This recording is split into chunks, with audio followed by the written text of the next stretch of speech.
All right, so we're live here in Green Bay, Wisconsin at the NFL Draft, and I couldn't be happier to sit here with Conor from fucking the best AI tool, bar none, Opus motherfucking Clips. What's up, Conor? How's it going? Good to see you, man. Yeah, likewise. Super exciting. So talk a little bit about being at the NFL Draft. What does that mean for you guys? Yeah, I mean, personally, it's my first time here. Big NFL fan, big Chicago Bears fan, so that's exciting. But I mean, mostly, you know. Shout out to this guy. Yeah, exactly. Well, give him a shout out. Shout out to my boy Caleb, the GOAT. Yeah, try not to suck this year, okay? I think the main thing for us that we've seen is what we're seeing is there's such a big crossover now between who is a content creator and who is just a general celebrity, right? So many of these guys that are entering the draft have already been doing lots of content, either through NIL Shout out to deals. Travis Hunter. Yeah, Travis Hunter with the live streaming. There's lots of people. Hey, did you connect with Elijah, his agent? No, not yet. Yeah. I connected you guys, didn't I? Oh yeah, I think you might have. Yeah. Hey, Elijah, get a hold of him. So yeah, basically, what we've seen is that there's a huge shift in the market. New media is just growing at this continuous rate. Everyone is the media now. Yeah, According exactly. to Elon, you are the new media. Yeah, that's, I mean, I don't know if I'd take it that far, but if you have the ability to build a platform, absolutely. I think you definitely join that sort of group of people that, are out there online, as public figures, right? And really that means anybody that can build a platform these days, right? Yeah, like anybody can be their own ESPN. Yeah, and I think more Shout out to Logan Summit. More importantly, if you're a player, if you're an athlete, if you're even an agent, right? And you want to be able to tell your own side of the story, you want to be able to have your own platform to distribute your own information. Media is the way to do it, and video is the way to do that. And we make video really simple, so that's why we're here. Talk a little bit about podcasting, because that's a big part of Opus Clips. What does podcasting mean, not only in the last 5 years, but over the next 5 years? Yeah, I mean, I think what we've seen for sure is that, the way that podcasting works now is the long form content is really just a funnel through which you are able to get your content out there into the world, right? When a lot of these big podcasts that we work with, give them a few shout outs. Yeah, I mean, people like everyone from the big guys like Nate Bargatze and YMH and those guys on the comedy side. We got Bussin' with the Boys. We got all Bussin' with the Boys. What's up, boys? And what we've realized is that the mid-form clip, the short-form clip, the ability to get your content out there across all your different social channels and be able to break everything from that podcast episode down into bite-sized bits. That's really how you're getting your distribution these days, right? Great example. One of our partners, Jubilee, right? Jubilee Media. They had this awesome episode that they did recently that was like anti-vaxxers versus Dr. Mike, who's pro-vaccine. The main YouTube video was a fantastic video. I think it's sitting at about 7-8 million views on YouTube right now. But the clips of it have gone absolutely viral to the tune of over a quarter of a billion impressions. That's right? insane. So and that's not just one clip, that's a group of clips. Yeah, exactly. I think you said one clip got like 63 million views, didn't it? Yeah, just on X. Just on X. Yeah, and that clip, shout out to my guy Elon, you're crushing the dog. Yeah, and that clip across different socials has done over 100 million impressions. So how much longer do we have to wait for you guys to announce a partnership with Elon Musk and X? I don't know. You tell us. The Tickety talk, big boy. Tickety talk. The X team is pretty lean these days. If you haven't heard, we do have a sales rep that we work with on the advertising side, but have yet to find anybody on the partnership side to talk to you about it. Elon hasn't called you back yet? No, Elon, no calls text back. him. You work with text pretty well, right? Yeah, exactly. Elon, yeah. we'll get the deal Shoot done me via text. Elon. Shoot him a text. We'll make it happen. So, you guys are a startup. How long has Opus been around? Yeah, so we first kind of got together summer of 2022. We actually wasted 6 months trying to build, or more than that, so like 7-8 months trying to build a live streaming studio. We built a prototype, like a working live streaming studio. I wouldn't say it worked amazingly, but we realized there's a tremendous amount of work and cost that goes into building these things, and you're always going to be competing with OBS. So we realized that one functionality that we built into our live streaming tool was an AI that would watch the video alongside you, and then find highlight moments while you're live, and then clip out those moments and post them to your social while you're live to promote your live stream. And we realized that was by far the most popular feature that we built, and we realized, okay, we can actually build a fully fledged out clipping tool. And so we finally put that together, launched that in June of 2023. And yeah, so we're coming up on our 2-year anniversary. We now have 12 million users. We're making. Well, give them a shout out. 12 million? Come on. Yeah, we're making tens of millions in revenue. We just got a big $25 million investment from SoftBank and Google. Very excited about. And yeah, Shout out to SoftBank. And the big push this year, the big change this year is that previously we were kind of an everyman app, right? We were something that is for people that were making progress on their content journey, and maybe they're beginners, maybe they're medium-sized to larger, but not necessarily working for enterprises at the scale that we wanted to. So we finally released our suite of enterprise tools this year, including our API, the ability to be able to send clips back and forth between, you take the content from your server, pass it into Opus Clip, we chop it all up, we send it back into your server. We do that with big accounts like Univision. And then we also launched our Opus Search, which is our product specifically designed for new media. And that's been very interesting. It's one of the reasons why we're here is, nobody's ever sold a product that's this sophisticated to people in new media world before. Obviously the new media folks, they're still buying the same cameras as the people in either in traditional media or podcasters or whatever has been around for a while. So, in terms of hardware, the hardware is all kind of the same between the traditional and old and new media. A lot of the other processes are the same. The thing that, there isn't really a technology out there that exists that's specifically for people in new media who are building their own brand, who are building their own network from just one person, basically, besides us. So it's been really a journey to try to figure out how do we get in front of all these people, how do we let them know that we exist and show them the power of how much we've been able to help people. And the people that have already signed up and we're working with, all of them are having a moment right now. They're absolutely blowing up. So we do know that we're able to supercharge their content. We just got to get to them and make sure they sign up.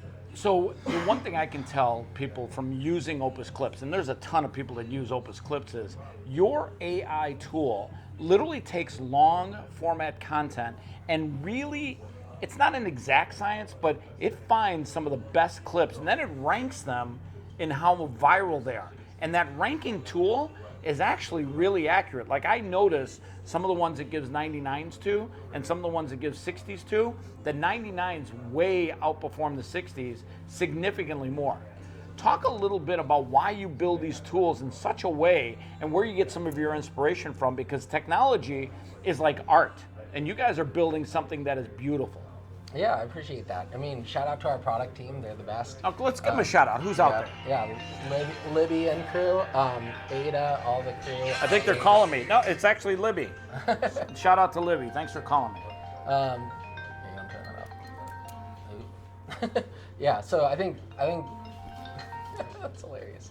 I think the main thing that we've been able to do is, we're super aggressive. They said, get a smartwatch. It'll be cool. Get a smartwatch. It'll be cool.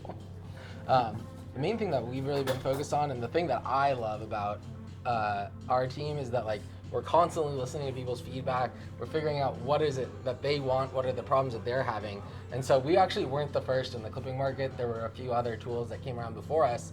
And we sent out emails to beta testers just being like, hey, come try out this tool and let us know what you think.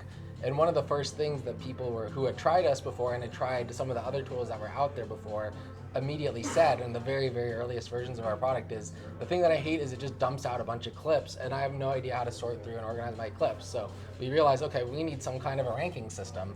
And we built the first version of our AI judge, which back then was not a very good judge. And then since then, we've worked with a lot of awesome, really big, really, really well established and successful content creators to figure out how to hone in on what are those key elements of a short that makes it go viral. How do we rank those in terms of importance? And then how do we actually build out a scoring system that actually does provide a lot of detail? And if you actually go into your scoring in the Opus Clip, it actually gives you scores, letter grades for each of the subcategories that makes up the totality of whatever virality score is. Yeah, anything AI related, over time, it gets better. And I've noticed just from using your product over the last year, even the last 9 months, even the last 6 months, it's consistently getting better over time. It's almost like it's learning from itself. Do you guys find that being an AI company, you're starting to literally find that your software is almost growing on its own? Yes and no. It does grow on its own a little bit. It doesn't always grow in the way that you want it to grow. And it still takes a tremendous amount of human work to continually upgrade the platform. So I wouldn't actually say that AI is doing a ton of work. One of the interesting things that we found is that actually, especially when it comes to prompting, if you use the same prompt too many times, the exact same prompt, the AI actually gets kind of lazy and it figures out how to cut corners. And so you actually do have to provide a different prompt variety. You have to constantly be updating prompts. You have to be updating your visual models. And really, that's really how the growth has happened. It's been incremental, right? Like the improvements are very deliberate, they're tested, and they are incremental. There's nothing really that random or surprising about it. I think the idea that AI is somehow going to be self-taught, I think there is some truth to that, but it has to be carefully directed. And the final thing that I think makes it really hard to pull off is you don't want to be a company that's training your AI based off of public user data, right? This is, that we take our users' data very seriously, so we're not training the models based off of their data. The only mechanism we actually have for informing the model about the clip quality is the little thumbs up and thumbs down button, like what Netflix has, right? Sure. So that's really the only data point that the AI is using to be able to improve progressively. Is just figuring out, and that's really more for you personalized, right? Figuring out what you like and don't like and trying to tailor the clips that it outputs more for you. I noticed that you guys are starting to add community-based tools. Are you guys looking to build a social community inside of your platform? No plans for that right now. We do have a pretty robust Discord community with about 100,000 members. Shout out to those 100,000 lunatics. Yeah, they're great. And I think that we have our group of brand partners that are awesome. We have a lot of different creator communities that we are kind of involved with in one way or another. But at the end of the day, like, we're here to help people get their story out there on the social media. We don't really want to become social media. Interesting. So a lot of entrepreneurs are petrified to become an entrepreneur, to take that leap of faith and start chasing their dreams. You're now part of a team of entrepreneurs that took that leap of faith. What would you tell somebody to help them overcome fear of being an entrepreneur, chasing their dreams? Yeah, I mean, I think the number one thing is, definitely, I would say go for it. If you have a core team that you really trust and that everybody trusts each other and communicates well, rely on that, right, until you can get to a point where you can raise some decent capital. And then I think the most important piece of advice I can give, though, is like really, really, really pay attention to the product. Product is everything, right? What you're selling, if you have to find that you have to gamify or go out of your way or find different ways to incentivize people to even just use your product or try it, right? And it's really hard, you're like pulling teeth just to get them to try the product. You probably don't have a great product, or you don't have a product that fits the market that you're going after, and you might need to look at it differently. So I would say the number one thing is always talk to your end user, always figure out who your end user is. Before you even finish building the product, already have some people in your orbit that would be end users to make sure that they're involved in the process. And I think the final piece of that is, if things aren't working, if it's too hard to sell, don't be afraid to pivot early and often. So it's product, product, product, and people. Yeah, exactly. All right, so talk a little bit about your road ahead. Over the next 6, 12, 18 months, what are we going to see from Opus Clips? What are you guys focused on doing to build the company into a giant? And it will be a giant, by the way. Yeah, I think the goal here is really to expand upon everything that we've built in terms of, like, again, our core vision, like our mission is to help people tell their stories online, right? I know that sounds kind of broad, but I think really what it comes down to is the process of making content isn't really that challenging. The process of getting your content online is the main blocker that we find people run into. And that's where we come in. We actually do a lot of the difficult work, exactly. I think one of the things you guys do also is you give creators more time to do what they really want to do, which is create. I mean, the amount of clips that I've been able to knock out has probably, for every time I use Opus Clips, I think it saves me conservatively 4 to 8 hours. And when you look at all that time that you're saving a creator, that time is insanely valuable. Yeah, exactly. So to that effect, that's exactly what we're focusing on here over the next 6 to 18 months is starting out with, for instance, like next week we're releasing a completely free AI thumbnail tool that just makes thumbnails for you within a couple of minutes, and giving that out for free to everybody. Obviously, that's a big step that a lot of people kind of that are nervous about making content or getting started, they kind of just skip that step when in reality the thumbnail is everything. So does it make the thumbnail after you upload the content, and it basically uses the content to figure out what the thumbnail should do? Yeah, so you upload your video unlisted onto YouTube, right? Okay. You use the unlisted feature, you upload it unlisted, then you grab the link to the unlisted video, you drop it into our thumbnail tool, it'll make the thumbnail for you. You slap the thumbnail on there and you post your content. I'll be honest with you, that's actually a great solution to a big problem, because making thumbnails is time consuming. It requires a little bit of creative genius, and it's not something that everyone likes to do. So if you could outsource that to an AI tool, Exactly. I'm not kidding you. I think you guys you're solving problems in a space that gives people more time. And Opus Clips, if they become literally the tool to save you time, it allows creators to be more of a creator and less of somebody that's putting content together on the web.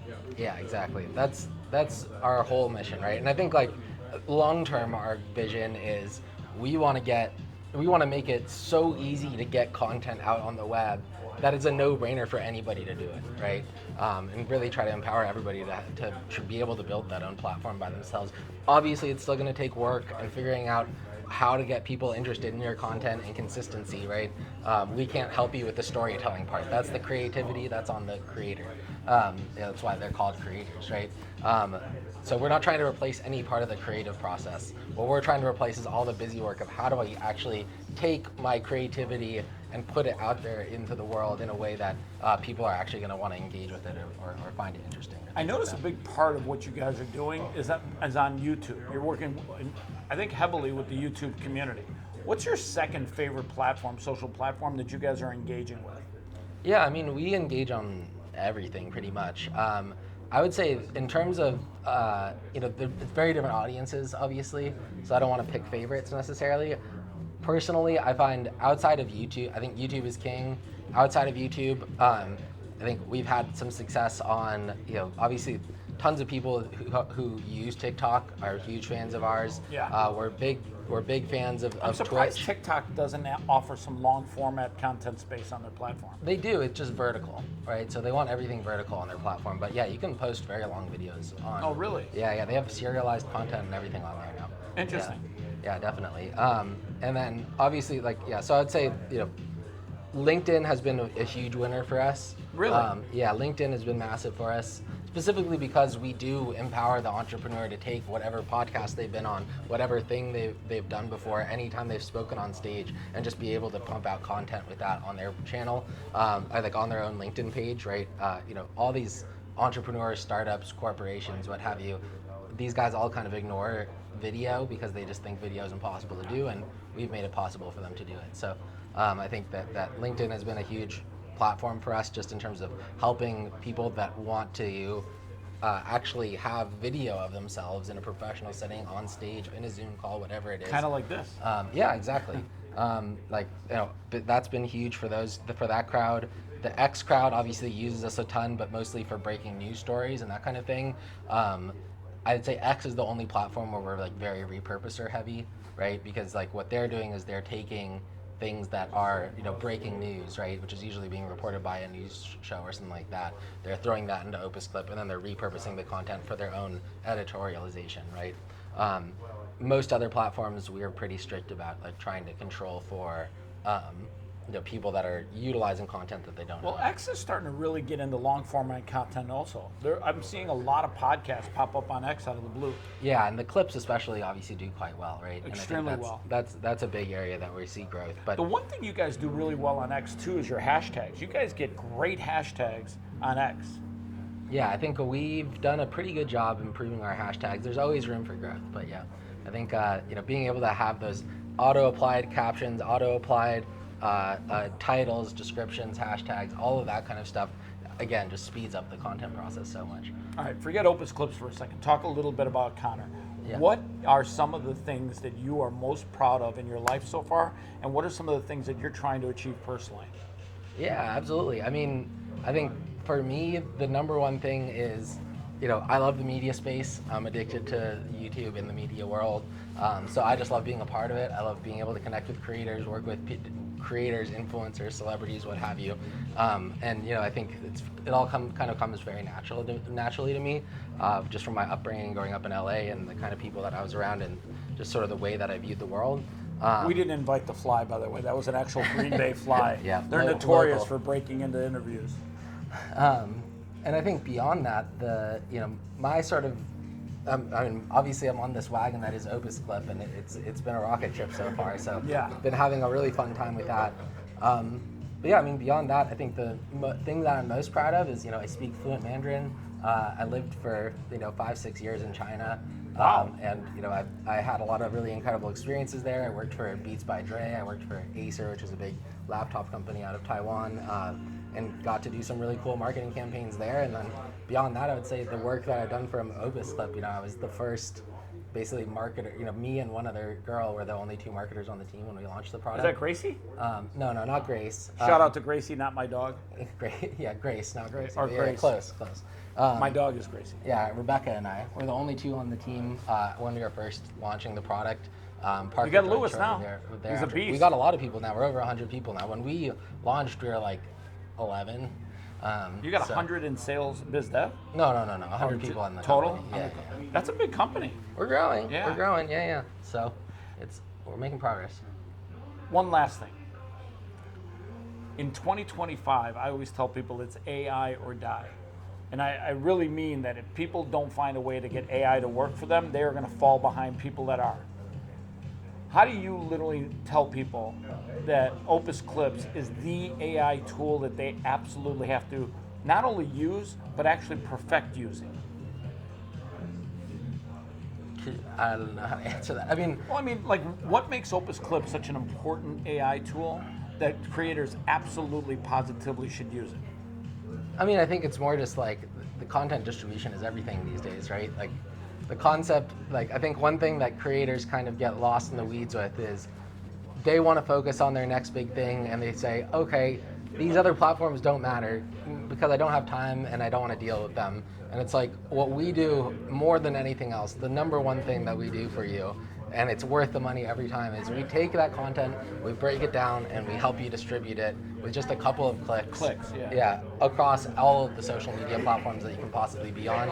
And just by employing that strategy, we have turned several creators into full networks by themselves, and really supercharged what they've been able to do with their content, the amount of impressions they're getting, the amount of attention they can get on their long form, the amount of revenue they're able to generate, brand deals they're able to get, all of the above. Yeah, that's a big deal. That's actually the biggest deal for content creators is distribution. And distribution can be time-consuming and a pain in the ass. So, hey, he's Conor from Opus Clips. Check out what they're doing. Absolutely, hands down, the best tool I've ever seen. Thanks, guys. You like that? Yeah.